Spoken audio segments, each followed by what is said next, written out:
اعوذ باللہ من الشیطان الرجیم، بسم اللہ الرحمن الرحیم۔ آج کی جو ہماری سورہ مبارکہ ہے وہ ہے سورہ عبس، ٹھیک ہے۔ اور سورہ عبس جو ہے وہ اماں پارے کی سورہ مبارکہ ہے، اور یہ سورہ یہ جو بڑی انٹرسٹنگ سورہ ہے اس لحاظ سے، خاص طور پہ میں کہوں گی کہ نا میں اور آپ اس چیز کو جو ہے نا وہ تھوڑا سا سوچیں۔ ہم لوگ کسی کو اہمیت دیتے ہیں تو کیوں اہمیت دیتے ہیں؟ کہ وہ ہمارا رشتہ دار ہے۔ ہم کسی کو اہمیت دیتے ہیں تو اس لیے اہمیت دیتے ہیں کہ بھائی اس سے ہمیں کوئی کام ہے۔ ہم کسی کو اہمیت دیتے ہیں تو اس لیے اہمیت دیتے ہیں کہ وہ بڑا کوئی انفلوئنشل بندہ ہے، بڑا جو ہے نا وہ ہے اثر والا جو ہے بندہ ہے، ٹھیک ہے، یا اس سے کوئی ہمیں دنیاوی مفاد یا کوئی ایسی چیز جو ہے وہ ہو سکتی ہے۔ آج میں آپ کو سناتی ہوں قرآن کی زبانی۔ میں ہمیشہ آپ سے کہتی ہوں نا، قرآن کیا ہے؟ قرآن ایک آئینہ ہے، اور وہ آئینہ جو ہے نا وہ ہمیں بتاتا ہے کہ ہمیں اپنے آپ کو کس طریقے سے ٹھیک کرنا ہے، کس طریقے سے لے کر چلنا ہے۔ تو یہ تو جو میں نے آپ کو بتایا نا، یہ نیچرل ہے کہ بھئی میں اپنے رشتہ دار کو اہمیت دوں گی، ٹھیک ہے، میں اس کو اہمیت دوں گی کہ جس سے مجھے کام پڑتا ہے، کوئی ایسا کام ہے، کوئی ایسا بندہ ہے کہ جو بڑا انفلوئنشل ہے، ہم اس کو اہمیت دیں گے۔ لیکن قرآن بتاتا ہے کہ اللہ کس کو اہمیت دیتے ہیں، اور اللہ کس کو اہمیت دینے کے لیے اپنے پیارے نبی حضرت محمد صلی اللہ علیہ وسلم کو بتلا رہے ہیں کہ کس کو اہمیت دینی ہے، ٹھیک ہے۔ یہ سورہ اس واقعے کے بارے میں ہے کہ ایک بہت ہی پیارے سے صحابی تھے، ان کا نام تھا ابن مکتوم، ٹھیک ہے۔ وہ نابینا تھے، اور لیکن وہ مخلص بہت تھے، ٹھیک ہے، غریب بھی تھے، نابینا بھی تھے، ٹھیک ہے۔ وہ آئے آپ صلی اللہ علیہ وسلم کے پاس، اور اس وقت رسول اللہ صلی اللہ علیہ وسلم کے پاس جو قریش کے بڑے بڑے جو لوگ ہوتے ہیں نا، بڑے آپ کہیں کہ با اثر، جی سردار، با اثر لوگ جو ہے نا وہ بیٹھے تھے، اور وہ آپ صلی اللہ علیہ وسلم سے جو ہے وہ باتیں کر رہے تھے یا پوچھ رہے تھے، یا رسول اللہ صلی اللہ علیہ وسلم ان کو کچھ اللہ کے بارے میں، دین اسلام کے بارے میں بتا رہے ہوں گے۔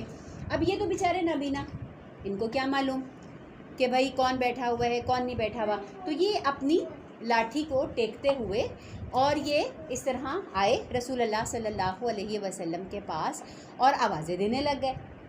تو آپ بتائیں کہ ایسے میں اب جیسے اب ہم یہاں پر کلاس لے رہے ہیں، ٹھیک ہے، میری فوکس تو آپ کے اوپر ہے نا، اور آپ تو خیر ماشاء اللہ شوق سے آ کے بیٹھ کے پڑھنے والے لوگ ہیں۔ اگر کوئی ایسے بندے جن میں شوق بھی نہ ہو، جن کا دل بھی نہ کرتا ہو اللہ رسول کی باتیں سیکھنے کے لیے، انہیں ہم کسی نہ کسی طرح گھیر کے، کسی نہ کسی طرح ان کو متاثر کر کے ہم لے کر بیٹھے ہوں، اور بیچ میں کوئی اس طرح کا آ جائے اور وہ آ کے بیچ میں انٹرپشن کرنا شروع کر دے، نیچرلی آپ بتائیں آپ کو کیسا فیل ہوگا؟ اچھا نہیں لگے گا نا، ہے نا؟ کہیں گے بھائی تو بعد میں آ جا، تو اپنا بندہ ہے نا۔ بعض دفعہ ایسا نا ہم کسی سے بڑی اہم گفتگو کر رہے ہوتے ہیں، ہمارا اپنا کوئی بچہ یا گھر کا کوئی فرد ہمیں کہتا ہے آپ سے بعد میں بات ہو جائے گی، آپ ابھی چپ کیجئے، آپ کو بھی توجہ مطلب میں نہیں دے رہی، ابھی تو میں اس کو توجہ دوں گی کہ جس کو ہم نے اس وقت بٹھایا ہے اس بات کے سننے کے لیے، اس بات کے کرنے کے لیے۔ تو یہ والی سچویشن آپ دماغ کے اندر لے کر آئیے کہ ایسی ایک سچویشن تھی کہ جہاں سرداران قریش رسول اللہ صلی اللہ علیہ وسلم کے پاس بیٹھے اور آپ صلی اللہ علیہ وسلم ان کو واعظ اور تلقین فرما رہے تھے۔ یکایک یہ جو تھے صحابی، جو نابینا صحابی تھے، یہ بیچارے اپنی لاٹھی ٹیکتے ہوئے یا جس طریقے سے بھی آئے، انہیں کیا پتہ کون بیٹھا کون نہیں بیٹھا، کیا ہو رہا ہے، اور انہوں نے آپ صلی اللہ علیہ وسلم کو آوازیں لگانا شروع کر دیں کہ یا رسول اللہ صلی اللہ علیہ وسلم مجھے یہ والی بات بتا دیجئے، یا رسول اللہ صلی اللہ علیہ وسلم مجھے یہ والا مطلب ہے میرا مسئلہ، اس کا مجھے حل بتا دیجئے، دین کی کوئی معلومات اور تعلیم حاصل کرنے کے لیے آئے۔ تو قدرتی طور پر رسول اللہ صلی اللہ علیہ وسلم کے مزاج پر یہ چیز کیا گزری، تھوڑی سی گرا گزری کہ بھئی کیا ہے، اتنی مشکل سے تو ان کو لے کے بیٹھے ہیں۔ پھر دیکھیں ایک قدرتی سی بات ہے کہ اگر ایک بڑا آدمی، قبیلے کا سردار، کوئی بااثر آدمی دین اسلام قبول کرے گا تو اس کا کتنا بڑا اثر ہوگا۔ رسول اللہ صلی اللہ علیہ وسلم کو اپنا فائدہ تو نہیں چاہیے تھا نا، آپ صلی اللہ علیہ وسلم کو تو اسلام کا فائدہ چاہیے تھا۔ تو آپ صلی اللہ علیہ وسلم کے ذہن میں یہ بھی بات تھی کہ بھئی اگر کوئی بڑا آدمی، بااثر آدمی جو ہے اسلام کو قبول کر لے گا تو اس کے قبول کرنے سے جو اس کے دائرے میں لوگ ہیں، جو اس کے نیچے لوگ ہیں، وہ بھی اسلام کی طرف جو ہے وہ دلچسپی جو ہیں وہ لیں گے۔ تو آپ صلی اللہ علیہ وسلم اس وجہ سے ان کو زیادہ اہمیت اور توجہ دے رہے تھے۔ لیکن آپ دیکھیں کہ اللہ پاک کتنے کھرے ہیں، اللہ کے سامنے نا وہ نہیں ہے صرف کہ جو ظاہر ہے، بلکہ اللہ کے سامنے کیا ہے، وہ بھی جو دلوں کے اندر ہے۔ اللہ کو پتہ تھا یہ جو بیٹھے ہیں نا یہ دلوں کے صاف نہیں ہیں، اور جو یہ آیا ہے نا یہ غریب ہے، یہ نابینا ہے، یہ جو بھی ہے، لیکن اس کا دل جو ہے وہ صاف ہے، یہ محبت میں آیا ہے، یہ سچی مچی کا سیکھنے والا بندہ ہے۔ تو اللہ تعالیٰ اس پہ جیسے ہی وہ آئے اور رسول اکرم صلی اللہ علیہ وسلم کو تھوڑا سا ناگوار گزرا اس کا آنا، تو اللہ نے اسی وقت جبریل امین علیہ السلام کو، دیکھیں کتنی تیز ہو رہی ہے ساری چیزیں، وہ آیا، ابن مکتوم آئے، آپ صلی اللہ علیہ وسلم کو تھوڑا ناگوار گزرا اور بولے نہیں ہے نا، آپ صلی اللہ علیہ وسلم اتنا کوئی بولے نہیں، الفاظ نہیں اتنے کوئی بولے، لیکن تھوڑا سا رسول اللہ صلی اللہ علیہ وسلم نے کیا کیا کہ وہ اپنا جو ہے وہ چہرے پر ان کے تھوڑے سے جو ہے نا وہ ناگواری کے اثرات آئے۔ تو قرآن جو ہے، جو میں اب آپ کو بات کروں تو توجہ سے سنیے گا، آپ نے ابھی فرمایا کہ قرآن کہاں پر ہے، لوح محفوظ میں، لوح محفوظ سے قرآن کہاں جاتا ہے، جبریل امین علیہ السلام کے پاس، جبریل امین علیہ السلام سے کہاں آتا ہے، رسول اللہ صلی اللہ علیہ وسلم کے قلب مبارک پر آتا ہے۔ آپ صلی اللہ علیہ وسلم کے قلب مبارک سے قرآن کہاں جاتا ہے، نہیں، قلب مبارک سے زبان مبارک پہ، زبان مبارک پہ جاری ہوتا ہے، پھر زبان مبارک سے کہاں جاتا ہے، صحابہ کرام رضوان اللہ علیہم اجمعین کی زبان اور ان کے قلب میں، پھر بعد میں لکھا تو یہ بعد میں گیا ہے نا، پہلے تو قلب میں اور زبان میں ہی جو ہے وہ قرآن جو ہے وہ جایا کرتا تھا۔ اب ذرا سے میری بات سوچ لیں کہ اللہ نے کب قرآن لکھا ہوگا، اللہ نے کب قرآن بنایا ہوگا، تو اللہ کو تو یہ بات پتہ تھی کہ ایک ایسا وقت آئے گا، یہ کوئی ایکسیڈنٹلی نہیں ہو گیا کہ ابن مکتوم آئے اور آ کے بیٹھے اور آپ صلی اللہ علیہ وسلم کے پاس سردار بیٹھے اور انہوں نے بات کی اور ایک دم سے جبریل ایک دم سے کوئی بات لے کر آ گئے، نہ نہ نہ نہ، یہ اللہ کا وہ لامتناہی علم ہے کہ جس کی وجہ سے اللہ سبحانہ تعالیٰ کو یہ بات پتہ ہے کہ کب کون سا پتا گرے گا، کب کس کے گھر میں ولادت ہوگی، کب کس کی فوتگی ہوگی، کب کس کو نوالا ملے گا، کب کوئی پیٹ پہ پتھر باندھ کے بھوکا رہے گا، یہ وہ اللہ کا علم ہے جسے ہم کہتے ہیں کہ تقدیر کا علم ہے۔ ہم کہتے ہیں نا ہم تو تقدیر پہ کیا ہو گئے، ہم کیا کہتے ہیں، ہم تو کہتے ہیں ہم بے بس ہیں، ٹھیک ہے، تو یہ اور اللہ کا علم اتنا لامتناہی ہے کہ اللہ کو یہ بات پتہ تھی کہ ایسا ہی ہونی ہے، یہ تو لکھا ہوا قرآن ہے، اللہ کے پاس تو پہلے سے لکھا ہوا موجود ہے اللہ کے، اور اللہ نے اس کو ٹائم ٹو ٹائم دیا۔ ابھی ہم نے قرآن میں جو دیکھی تھی چیزیں ہے نا، کہ آپ نے دیکھا کہ پہلے جب ہم نے صورتوں میں پڑھا تھا تو آپ نے کیا دیکھا تھا کہ نماز کا ایک دم تو حکم نہیں آگے تھا، پہلے تو 3 ہی تھی نمازیں، ٹھیک ہے، پھر بعد میں دی، نشہ ایک دم سے تو حرام نہیں کر دیا تھا، آپ نے سود کے بارے میں بھی پڑھا تھا، سود بھی ایک دم سے حرام نہیں کر دیا گیا تھا، زنا کی جو سزا ہے وہ بھی ایک دم سے تو نہیں آ گئی تھی نا، ٹھیک ہے نا، پہلے کچھ اور سزا تھی، پھر کرتے کرتے پھر فائنل ہوا کہ اگر کوئی کوارا جو ہے یا کواری جو ہے زنا کرے گی تو اس کو کوڑے مارے جائیں گے، اور اگر کوئی شادی شدہ جو ہے وہ کرے گا تو اس کو پتھر مار کے ختم کیا جائے گا۔ تو سمجھنے کی بات یہ ہے کہ اللہ کا علم جو ہے وہ لامتناہی، اللہ کو پتہ تھا کہ ایک دن ایسا ہوگا، محمد صلی اللہ علیہ وسلم کے پاس سردار بیٹھے ہوں گے اور محمد صلی اللہ علیہ وسلم کے پاس ایک مخلص مسلمان جو ہے ام مکتوم جو ہیں وہ آئیں گے اور وہ سوال کریں گے، وہ رسول اللہ صلی اللہ علیہ وسلم کو ناگوار گزرے گا اور رسول اللہ صلی اللہ علیہ وسلم تھوڑا سا پیشانی پہ بل لے کر آئیں گے، ٹھیک ہے نا، عبس کا مطلب جو ہے وہ مطلب یہی ہوتا ہے کہ تھوڑا سا نا، یعنی کہ یوں سمجھیں کہ تھوڑا مائنڈ کرنا، ترش روئی سے جس کو کہتے ہیں نا کہ تھوڑا، ہاں نہیں میں تھوڑا سختی سے مطلب یہ کیا یار، ہاں شاباش بالکل،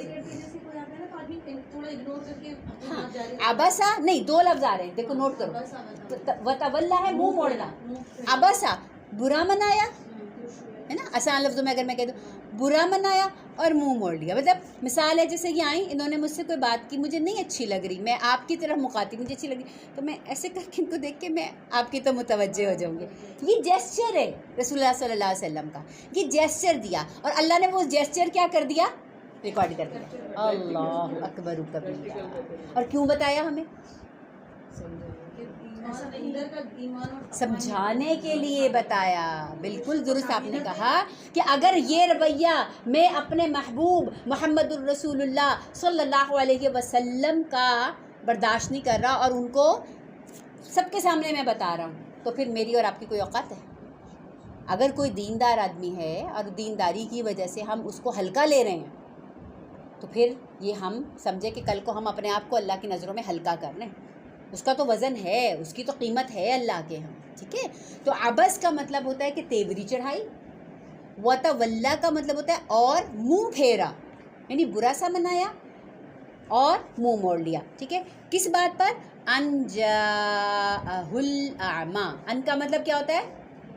کہ جاء آیا، ہو ان کے پاس. کن کے پاس؟ رسول پاک سے. اعمی، اعمی کا مطلب ہے اندھا. ٹھیک ہے. نابینا. ٹھیک ہے. تیوری چڑھائی اور منہ پھیر لیا اس بات پر کہ آیا ان کے پاس نابینا. وما یدریک، وا نہیں، وا اور ما، کیا تجھے کیا پتا. یدری کا تجھے کیا پتا. یدری کا مطلب ہوتا ہے، اردو کا لفظ ہوتا ہے ادراک. ادراک کا مطلب ہوتا ہے پہچان، سمجھ بوجھ. وما یدری کا تجھے کیا علم، تجھے کیا پتا. کا مطلب کیا ہوتا ہے؟ تمہیں، آپ کو. وما یدری کا آپ کو کیا پتا، یعنی اللہ اپنے نبی صلی اللہ علیہ وسلم سے کہہ رہے ہیں کہ آپ کو کیا پتا. ٹھیک ہے. لعلہ، لعلہ کا مطلب ہوتا ہے شاید کہ. ہو وہ کون؟ نابینا. یزکا، یزکا لفظ ہے تزکیہ سے. تزکیہ کرنا کیا ہوتا ہے؟ پاک کرنا. وما یدریک تمہیں کیا معلوم، شاید کہ وہ کیا کرتا. یزکا اپنے آپ کو سنوار لیتا، اپنے آپ کو پاک کر لیتا، گناہوں سے پاک کر لیتا، اپنے غلط عقیدوں سے پاک کر لیتا. کیا پتا وہ پاکیزہ ہو جاتا. ٹھیک ہے. دہرا دیتے ہیں. عبسا و تولا. دہرائیے. عبسا، ہاں ترشرو ہوا، منہ پھیرا. و تولا اور منہ پھیر لیا. کس بات سے؟ ان کے جاءہل آیا اس کے پاس. اعما ایک اندھا. وما یدریکا اور تمہیں کیا پتا. لعلہ شاید کہ وہ. یزکا کیا کرتا؟ سمر جاتا، سدھر جاتا. او یذکرو یا اس کو نصیحت کرتے آپ. فتنفعہ، فا پس. ٹھیک ہے. تنفع نفع ہوتا، ہو اس کو. ذکرہ نصیحت کرنے کا. ذکر کہتے ہیں نصیحت، نصیحت کرنے کو. او یذکرو یا نصیحت کرتے اس کو. فتنفعہ پس نفع ہوتا اس کو. ذکرہ نصیحت کا، نصیحت کا، سمجھانے کا. بالکل صحیح. اما من استغنا. اما، اما کا مطلب کیا ہے؟ ہاں من جو کوئی. استغنا ہم اردو میں بھی لفظ بولتے ہیں استغنا، بے پرواہ. ہم اللہ سے دعا کرتے نا کہ اللہ ہمیں اپنے سوا سب سے غنی کر دے. استغنا ہمیں عطا کرتے. استغنا کا مطلب کیا ہوتا ہے؟ ہمیں فکر ہی نہ ہو کہ میرا شوہر لائے گا مجھے کما کے کھلائے گا، میرے بچے میری خدمت جو ہیں وہ کریں گے، میرا بھائی مجھے فائدہ دے گا، میری بہن فائدہ دے گی. ٹھیک ہے. اللہ چاہے گا تو میں شوہر کی کمائی کھاؤں گی، اللہ چاہے گا تو بچے میرے فرما بردار ہوں گے، اللہ چاہے گا تو کوئی بھی میرے لیے جو بھی اچھا ہو سکتا ہے وہ ہوگا، اللہ نہیں چاہے گا تو نہیں ہو سکتا. اما یہ استغنا کے میں معنی سمجھا رہی ہوں. ٹھیک ہے. اما من استغنا، اللہ کہنے بھلا وہ جو لوگ استغنا آپ کی بات سے بے پرواہ ہیں. یہ کون لوگ ہیں؟ قریش کے سردار ہیں. استغنا جو آپ کی بات کو اتنی توجہ سے بھی نہیں سنتے، جو لاپرواہی کرتے ہیں. فَأَنْتَ لَهُ تَصَدَّى فَأَنْتَ بس آپ. فا کا مطلب کیا ہے؟ بس. انتا تم. ٹھیک ہے. لہو اس کے لیے. تصدّا توجہ دیتے ہو، تم ان پہ توجہ دیتے ہو. وہ تو پرواہ بھی نہیں کر رہے تمہاری بات کی، وہ تو شوق سے بیٹھ بھی نہیں رہے، وہ تو محبت سے سن بھی نہیں رہے. تو فانتا لہو تصدّا آپ کا کیا کام ہے کہ آپ ان پہ توجہ دیں؟ آپ کا کیا کام ہے کہ آپ ان کے اوپر جو ہے اتنی اپنی وہ لگا رہے ہیں، محنت کر رہے ہیں. وما علیک الا یزکا. وما اور نہیں، وما اور نہیں، علیکا آپ پر کوئی ذمہ داری نہیں. سمجھ رہے اس کا مطلب ہے وما علیکا سے مراد کیا ہے؟ آپ کی کوئی ذمہ داری نہیں ہے. اللہ اگر نہ یزکا یہ سیدھے ہوں، یہ مطلب یہ نصیحت حاصل کریں. وما علیک، آپ کی کوئی رسپانسبلٹی نہیں ہے. اللہ یزکا، اگر یہ نہ سدھریں تو کہا کہ آپ کی کوئی ذمہ داری نہیں ہے. اگر یہ نہیں سدھرتے تو بھلے نہ سدھریں، آپ کی کوئی ذمہ داری ہے. وَأَمَّا، اور وہ جو کہ جاء دوبارہ آ گیا ہے، پہلے بھی پڑھا تھا، جاءہو آیا تھا پہلے، جاء آیا کا آپ کے پاس، یسعا صحیح کرتا ہوا آیا. صحیح کہتے ہیں کس کو؟ دوڑنے کو. ہاں، جو کوشش کر کے دوڑتا. وَأَمَّا مَنْ جَاءَ، اس کا کیا جو آیا آپ کے پاس دوڑتا، جو آیا آپ کے پاس شوق میں، جو آیا آپ کے پاس کوشش کر کے، اس کا کیا؟ وَهُوَ يَخْشَى، اور وہ کیسا بندہ ہے؟ وہ کون تھے؟ من استغنا. وہ تو ڈرتے ہی نہیں تھے، انہیں تو شاید وہ مارے ماندے بیٹھے ہوں، شاید وہ کوئی زبردستی بیٹھے ہوں، ٹھیک ہے، تو ان کا معاملہ الگ تھا. مگر وہ لوگ وَأَمَّا مَنْ جَاءَكَ يَسْعَىٰ، اس کا کیا جو آئے آپ کے پاس، یسعا دوڑا آئے، ٹھیک ہے، وَهُوَ يَخْشَىٰ، اور کیسا ہو وہ، اور وہ ڈرتا بھی ہو. فَأَنْتَ، پس آپ، انہو، اس کے ساتھ، تلہا، آپ کیا کریں؟ بے رخی برتیں. تلہا، آپ اس پہ توجہ ہی نہ دیں، آپ اس کو اگنور کریں. کلا، اب اللہ تعالیٰ نے وہ والی بات کہہ دی کہ جیسے جس میں ڈانٹ ہوتی ہے، ٹھیک ہے، جس میں تھوڑا ایک روب ہوتا ہے. کیا اس کا مطلب ہے؟ ہرگز نہیں. انہا تذکرہ، ہاں میں کیا چیز ہے؟ انہا کا مطلب پتہ ہے آپ کو، بے شک. ہاں یہ کیا؟ کلام، قرآن. انہا، بے شک یہ، تذکرہ یاد دہانی ہے، یادداشت ہے، یادداشت کے لیے. یہ تو نصیحت ہے، تذکرہ نصیحت ہے، یاد دہانی ہے. انہا تذکرہ، یہ تو یاد دہانی ہے. فمن شاء ذکرہ، فا پس، من جو کوئی، شاء چاہے، ذکرہ کر لے سے نصیحت، ذکرہ، یہ اصل لفظ ہے، ذکرہ نصیحت حاصل کر لے، ہو اس کے ساتھ، ٹھیک ہے، آیت لگا دیں تو ذکرہ بن گیا. اب یہ کیا مطلب ہے؟ یہ مجھ سے آپ سے کیا کہہ رہی ہے؟ انہا تذکرہ، فمن شاء ذکرہ، فمن شاء، آپ کی مرضی، آپ کی مرضی، آپ کی مرضی، میری مرضی، جو چاہے. اب آپ کو کیا سمجھ آیا قرآن کے آنے کا مقصد کیا ہے؟ نصیحت حاصل کرنا. قرآن صرف اس لیے نہیں آیا کہ اس کو پڑھ کے مردوں کو بخش دو. قرآن صرف اس لیے نہیں آیا کہ اس کی جو ہے کاروبار میں ترقی کے لیے اس کو پڑھ لو، جن بھگانے کے لیے پڑھنے، گھر میں برکتوں کے لیے پڑھنے، وہ بھی آئے گی. جیسے وہ ایک مشہور حدیث ہے نا کہ ایک صحابی تھے جو اپنے گھر میں روشن دان بنا رہے تھے. رسول اللہ صلی اللہ علیہ وسلم نے پوچھا یہ کیوں بناتے ہو؟ تو انہوں نے قدرتی طور پہ کیا جواب دیتے ہیں؟ روشن دان بنانے کا مقصد کیا ہوتا ہے؟ ہوا روشنی. انہوں نے کہا ہوا روشنی کے لیے بناتا ہوں. تو رسول اللہ صلی اللہ علیہ وسلم نے کیا فرمایا؟ اگر آپ یہ سوچیں کہ یہاں سے اذان کی آواز آئے گی تو کیا ہوا اور روشنی رک جائے گی کیا؟ وہ تو نہیں رکے گی، ہوا روشنی تو آئے گی، لیکن اذان کی آواز جو ہے نیت کی وجہ سے کیا ہو جائے گا؟ آپ کو اجر مل جائے گا. ٹھیک ہے، تو یہاں سے یہ بات سمجھیے کہ ہم دیکھیں اگر ہم اس کو پڑھیں گے تو ایسا نہیں ہے کہ ہماری بیماریاں ختم نہیں ہوں گی، ایسا نہیں ہے کہ ہمارے گھر میں برکت نہیں آئے گی، ایسا نہیں ہے کہ اس کو پڑھ کے ہم اپنے مردوں کے لیے دعا کریں گے تو اللہ تعالیٰ ہمارے مردوں کو نہیں بخشے گا، ایسا ہے ہی نہیں. لیکن یہ تو بات کی چیزیں. پہلی چیز کیا ہے؟ فمن شاء ذکرہ، اس سے نصیحت حاصل کریں. اور اس کی نصیحت کا کیا مطلب ہے؟ قرآن سے نصیحت لینے کا کیا مطلب ہے؟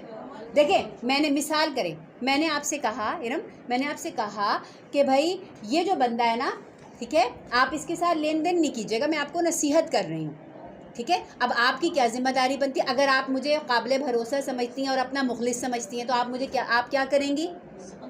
آپ اس سے ساتھ لین دین نہیں کریں گے کیونکہ میں نے آپ کو نصیحت کی ہے، ٹھیک ہے. اور اگر آپ نے اس سے لین دین کر لیا اور اس کے ساتھ آپ کے معاملات خراب ہو گئے اور آپ کل کو میرے پاس آئیں اور مجھے آپ کہیں کہ بہن اس کے ساتھ تو میرے معاملات خراب ہو جائے، تو میں آپ سے کیا کہوں گی؟ میں نے تو بھائی آپ کو پہلے ہی کہا تھا. قرآن میں بار بار یاد آ رہا ہے کہ شیطان سے دور رہو، انہو لکم عدو مبین. شیطان کیا ہے؟ تمہارا کھلا دشمن ہے. اب کل کو ہم جائیں اور ہم اللہ سے کہیں اللہ میاں ہمیں تو پتہ ہی نہیں تھا، شیطان نے بھٹکا دیا، ایسے کر دیا، تو اللہ تعالیٰ کیا کہیں گے؟ میں نے تو آپ کو پہلے کہا تھا۔ دیکھیں ہو سکتا ہے کہ میرے اخلاص میں کوئی کمی ہو، آپ مجھ پہ شک کر سکتی ہیں، ایون بعض دفعہ ہمارے ماں باپ کا بھی مشورہ ٹھیک نہیں ہوتا، ہمارے مخلص بندے ہوتے ہیں، مشورہ تو ہمیں اخلاص سے ہی دے رہے ہوتے ہیں، لیکن علم کی کمی، تجربے کی کمی کی وجہ سے وہ غلط مشورہ بھی دیتے ہیں۔ لیکن اللہ کا علم، تجربہ، اخلاص کسی چیز پہ نعوذ باللہ کافی نہیں ہوں گے جو شک کریں گے۔ اللہ سے بڑھ کے تو اچھا مشورہ کوئی نہیں دے سکتا، اخلاص سے کوئی نہیں بتا سکتا۔ تو اللہ بتا رہے ہیں کہ شیطان سے دور رہو، شیطان کے قدموں پہ نہ چلو، انہ لکم عدو مبین، وہ تمہارا کھلا دشمن ہے۔ پھر ہم نے سورہ ملک میں کیا پڑھا تھا کہ جب بھی جہنم کے اندر کوئی جماعت جائے گی، کوئی گروہ جو ہے وہ جہنم کے اندر جا کے گرے گا، تو وہ کہیں گے، وہاں کے جو ہیں وہ کیا کہیں گے؟ الم یاتکم نذیر، تمہیں پہ ڈرانے والا کوئی نہیں آیا تھا؟ قالوا بلا قد جاءنا، آئے تھے لیکن ہم نے توجہ نہیں، ہم نے خیال نہیں کیا، ٹھیک ہے؟ تو یہاں سے یہ بات سمجھے کہ اللہ تعالیٰ نے فمن شاء ذکرہ، ٹھیک ہے، اللہ نے کہا کہ کلا انہا تذکرہ، یہ تو ایک نصیحت ہے، قرآن کی بات ہو رہی ہے، قرآن کی شان کیا ہے کہ قرآن ایک نصیحت ہے، ٹھیک ہے؟ فمن شاء ذکرہ، جو چاہے تم میں سے نصیحت حاصل کر، جس کی مرضی ہے، ٹھیک ہے، وہ نصیحت حاصل کرے۔ فی صحف مکرمہ، اور قرآن کو کہا ہلکی چیز نہ لو، معمولی چیز نہیں ہے۔ فی صحف، صحف کیا ہوتے ہیں؟ صحیفے، صحیفے کیا ہوتے ہیں؟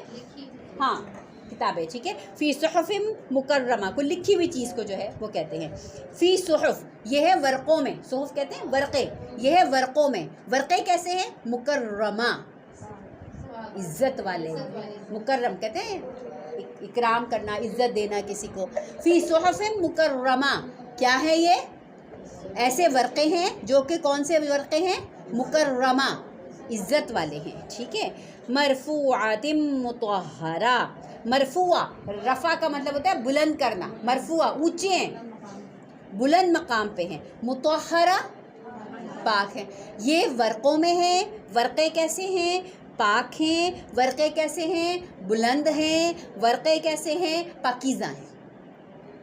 اب قرآن کے لفظوں کی نہیں، اس کی مطلب ان کے الفاظ کی اور اس کتاب کی جو چیزیں ان کی بات ہو رہی ہے۔ بِأَيْدِي سَفَرَا، ٹھیک ہے، اور بِأَيْدِي، ید کہتے ہیں ہاتھ کو، ید کسے کہتے ہیں؟ ہاتھ کو۔ با کا مطلب ہوتا ہے ساتھ، اید ہاتھ، بِأَيْدِي، ٹھیک ہے، یہ کون سے ہاتھ میں ہے؟ سفرا، کیسے ہاتھوں میں ہے؟ جو نیک کاتبوں کے ہاتھ میں ہے، کاتب لکھنے والے کو کہتے ہیں بِأَيْدِي سفرا، اس کو جو لکھنے والے ہیں نا تو وہ بھی بڑے معزز اور مکرم ہیں۔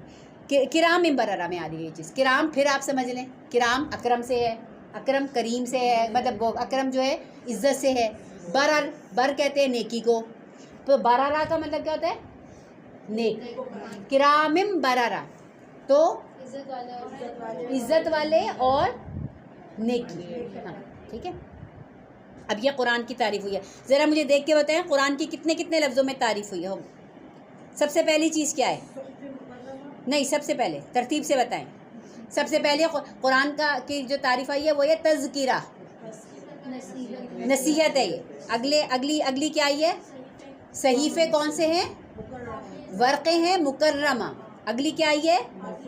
مرفوعات مطہرہ، مرفوع اونچے ہیں، مطہرہ پاکیزہ ہیں۔ بِأَيْدِي سفرہ، کس ہاتھ سے لکھے ہوئے؟ بِأَيْدِي سفرہ، ہاں، اور کرام بررہ، اور وہ بڑے ہی درجے والے معزز اور نیک کاتبوں کے ہاتھ میں رہتے ہیں۔ لوح محفوظ میں جو قرآن ہے، ہاں ہاں، اس کی قتل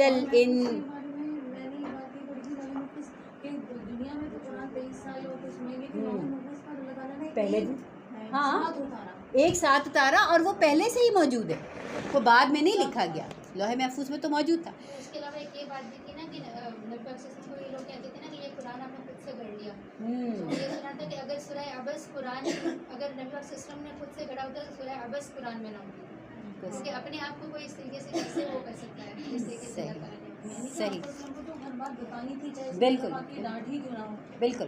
قتل الانسان ما اکفرہ، قتل مارا جائے انسان،